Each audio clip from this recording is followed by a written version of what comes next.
Well, it's been quite a while since I did an official update, something that would kind of get everyone up to speed on what's going on out here with the Next Up project here in Siberia. Where to begin? Last winter, as you all know, we spent the winter in the yurts down there, right down there. We didn't have a road for the most of the winter, but because we had our horses, we were able to stay in contact with the grocery store, and communication would go out once a week every Monday to the nearest town where they have 3G internet and cell communication and a grocery store and stock up. And then starting about April, March, April this year, we started building, and a little bit later I'll do a quick tour of everything that we're able to construct. Got quite a few buildings up, had some help come from the States. Dan Rulson's been here since April, which is a huge blessing. His cousin I think, Daniel Mayfield, came here for a few months, and that was a huge blessing. But we had fewer volunteers than we expected, and so really we're not able to get crews going on in parallel. So we've been basically building one thing after the other, as opposed to building in different building teams for the majority of the summer. Like I said, when Daniel Mayfield was here, Dan were able to do a lot of work, and that's a huge blessing. Bought some sheep, but my girls, unfortunately, stampeded the sheep through the electric fence, and the sheep are now somewhere in these mountains.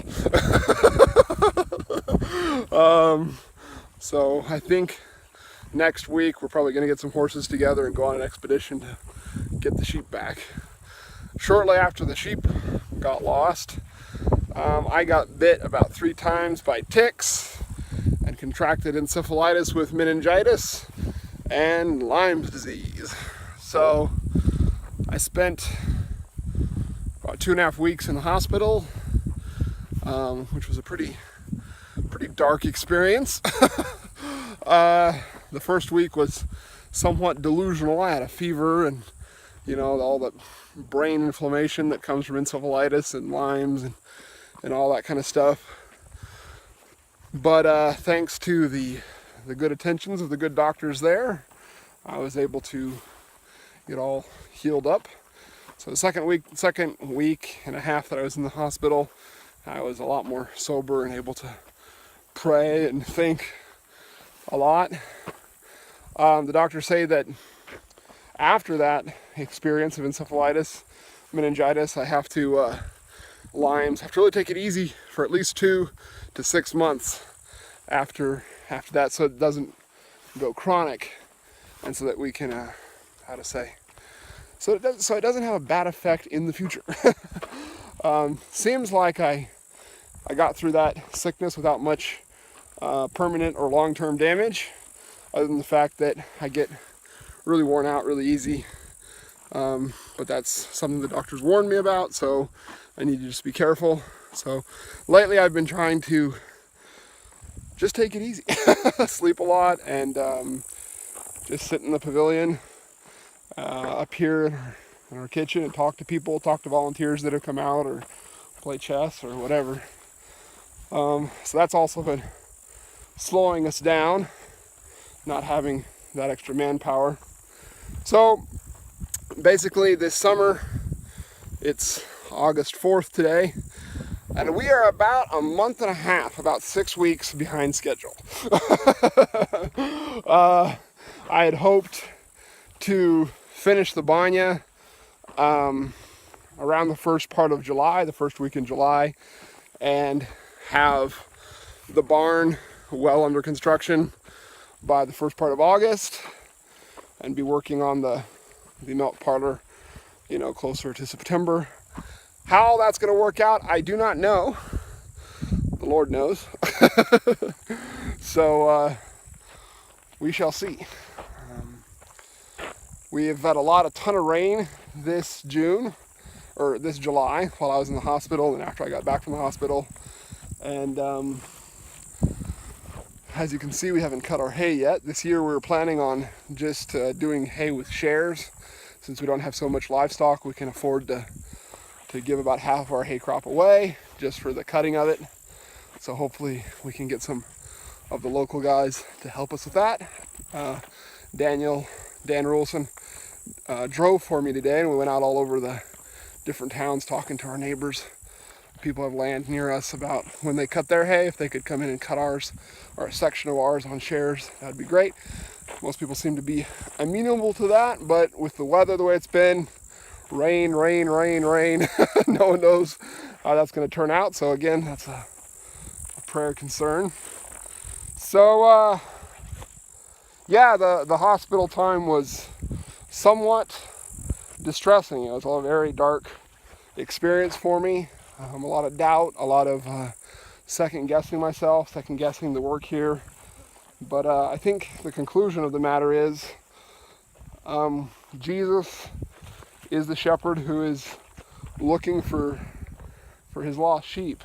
And our way of being involved with him in that work is different, very different from what most people would think of, like going out and starting a farm and all that seems like a little bit of a roundabout way of doing it, but we believe it's the way that's going to give the best result in the long run. So hopefully we can get our paperwork in order this fall, and this fall, whether or not we have the farm actually producing or not, hopefully we'll be able to start going to the villages and doing some outreach.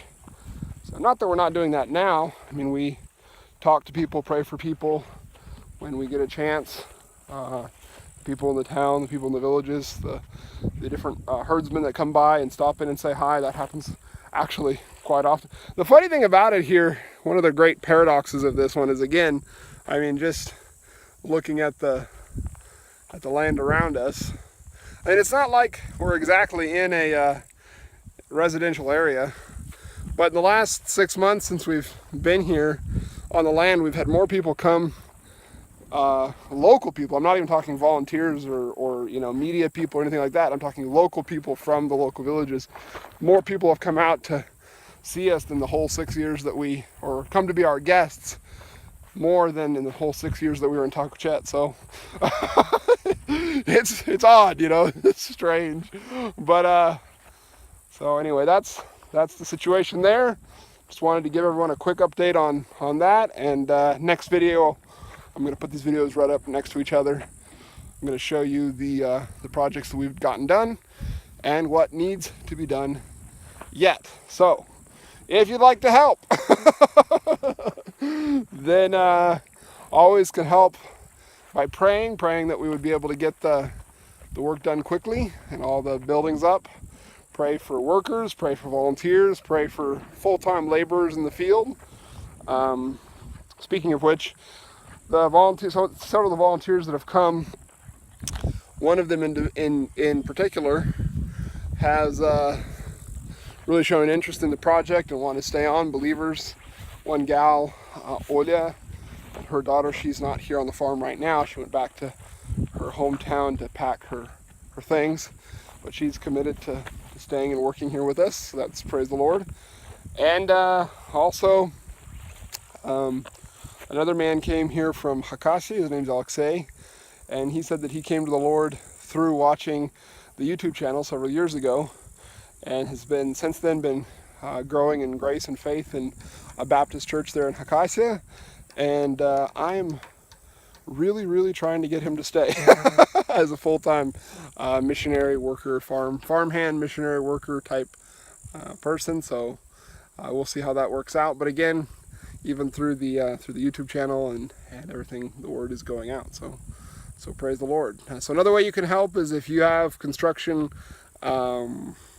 experience or know-how to hold a hammer at least, and would like to come for the spring season or the fall season, September, October, we would love to have you, and there's still time to get visas and stuff done. So please keep that in mind. So pray, come, if you can, you know, donations always help. But in any case, thank you so much for watching, and God bless.